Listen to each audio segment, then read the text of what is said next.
de Jésus-Christ. Veuillons nous asseoir. Aujourd'hui, on voit partout des chrétiens, ils ont les palmiers dans la main. Et puis, on fait des processions. Partout, partout. Est-ce que c'est la volonté de Dieu? Si c'est la volonté de Dieu, qu'est-ce que ça veut dire? Qu'est-ce que cela signifie? Quel est le rapport avec notre salut? Alléluia! C'est à toutes ces questions qu'on va répondre. Première lecture. Lévitique 23, du verset 33 au verset 44.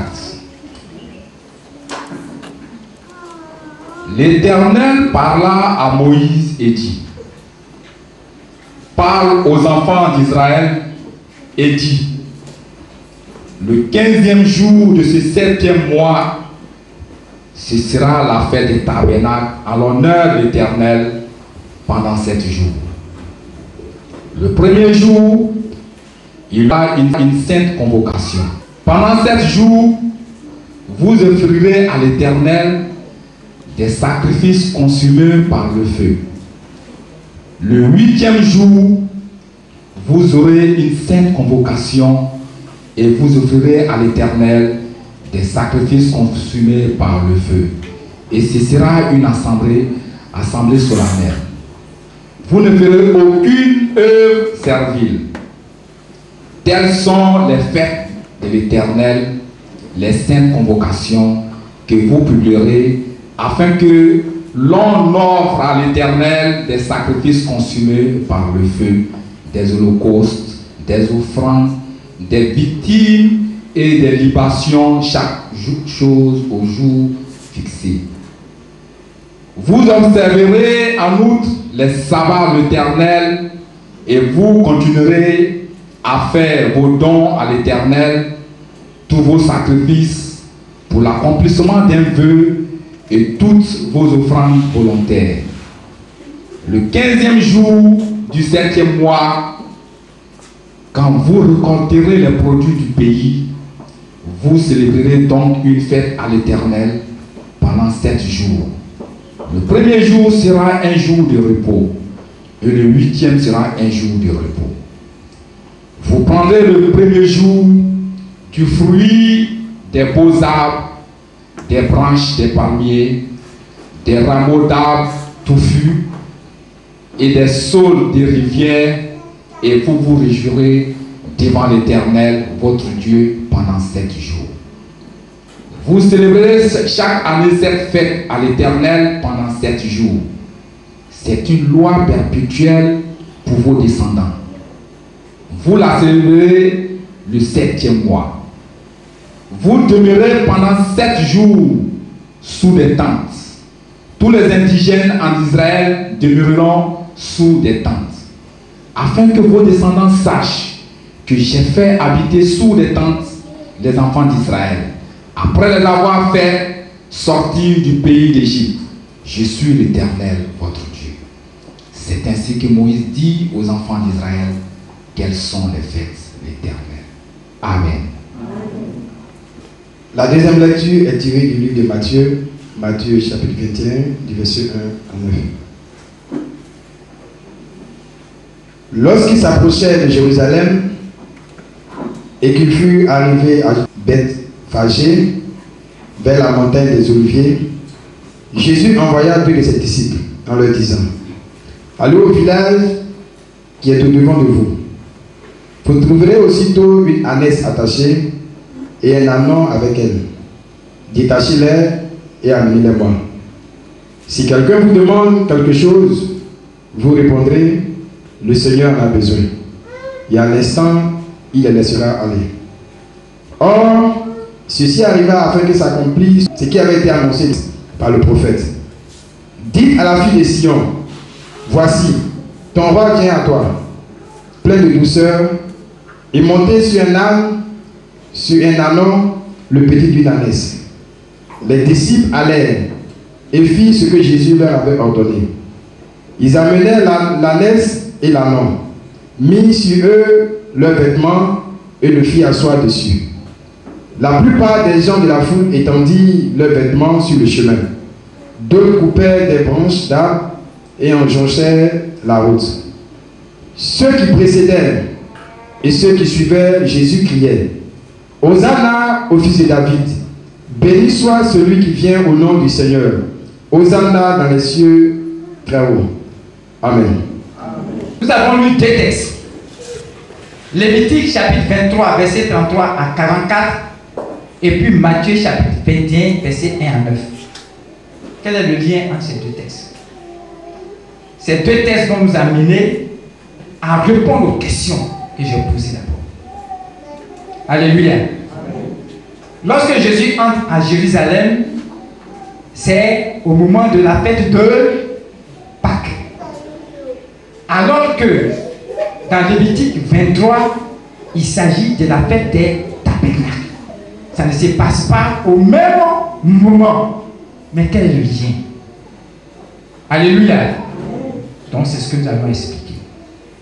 Pour donner la leçon suivante, que la fête des rameaux annonce l'entrée de Jésus-Christ à Jérusalem, la passion de Christ, la mort de Jésus-Christ à la croix. Mais cette entrée de Jésus-Christ à Jérusalem, au moment où il était sur la terre, va avoir son accomplissement. C'est comme une prophétie, une promesse que Jésus-Christ sera roi de toute la terre et que Dieu va réaliser sa promesse.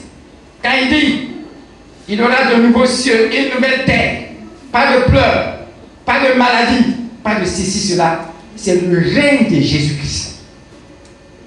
Alléluia. Et nous allons te montrer cela. Matthieu chapitre 21, verset 1 à 9. Jésus organise son entrée.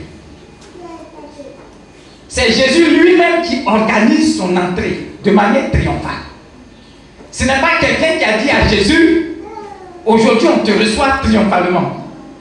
C'est Jésus lui-même qui organise son entrée. Parce qu'il est dit que lorsqu'ils approchèrent de Jérusalem, du verset 1 au verset 3, et qu'il fut arrivé à Bethphagée, Jésus envoya 2 disciples. Il leur dit: allez devant vous, vous trouverez une ânesse attachée et un ânon avec elle, détaché. Et si quelqu'un vous dit quelque chose, vous répondrez: le Seigneur en a besoin. Donc c'est Jésus lui-même qui organise son entrée et qui envoie 2 disciples.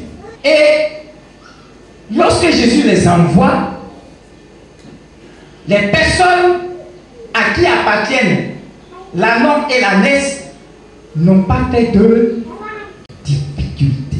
Et la Bible dit: et à l'instant, il les laissa aller. Pourquoi les hommes n'ont pas fait de difficulté? Pourquoi est-ce que Jésus envoie des gens prendre quelque chose qui ne lui appartient pas et puis les gens ne font pas de difficulté? C'est parce que ce que Jésus est en train de faire est une prophétie qui s'accomplit. Dieu veille sur sa parole pour accomplir sa prophétie, sa parole. Et dans le verset 4 et 5, il a dit: ceci arriva afin que s'accomplisse ce qui avait été annoncé par les prophètes. Alléluia. Et les disciples eux-mêmes obéissent à Jésus. Alléluia. Ils ne disent pas à Jésus: mais Seigneur, l'âne, est-ce qu'ils vont nous donner? Non, parce qu'ils ont confiance en Jésus. Nous aussi, nous devons avoir confiance en Jésus. Ne pas douter de Jésus. C'est au nom de Jésus que nous avons fêté cette fête des rameaux, que les chrétiens et les chrétiennes font des processions. Nous le faisons au nom de Jésus. On a confiance que ce que nous sommes en train de faire, un jour ça va se réaliser et que toute la terre va fêter la fête des rameaux. Alléluia. cette confiance des disciples de Jésus va toucher les habitants de Jérusalem. Les Juifs proclament Jésus-Christ roi. À cet instant où Jésus entre à Jérusalem, il est proclamé roi. Du verset 8 à 9, il a dit que les gens étendirent leurs vêtements. D'autres ont pris des branches d'arbres. Ils ont jonché la route et criaient Hosanna. Si nous prenons Jean chapitre 12, verset 12, nous voyons que Jean parle de rameaux de palmiers. Pourquoi les Juifs ont pris des branches? Pourquoi ils ont pris des palmiers? Pourquoi ils ont crié Hosanna? Au moment où ils recevaient Jésus, quelle est la pensée qui les a guidés? Quelle était leur motivation? Ils acceptaient Jésus comme roi. Pour quelle raison? Et en acceptant comme roi, pourquoi ils ont pris des branches? Comme on a fait aujourd'hui. Dans le livre de 2 Rois, chapitre 9, verset 13, les Juifs vont élire Jéhu comme roi. Et il est dit, voici ce que dit le passage, ils prirent chacun leurs vêtements, qu'ils mirent sous Jéhu. Au des degrés, ils sonnaient la trompette et dirent Jéhu roi. Alléluia. Or, dans le verset 6 et 7 de Matthieu chapitre 21, il est dit, les disciples allèrent et firent ce que Jésus avait ordonné. Ils amenèrent l'amont et l'anon, mirent sur eux leurs vêtements et firent asseoir Jésus. Les Juifs ont pris Jéhu. Ils ont mis leurs vêtements sur l'âne. Alléluia. Jéhu s'est assis dessus. Ils ont sonné la trompette et ils ont dit Jéhu est proclamé roi.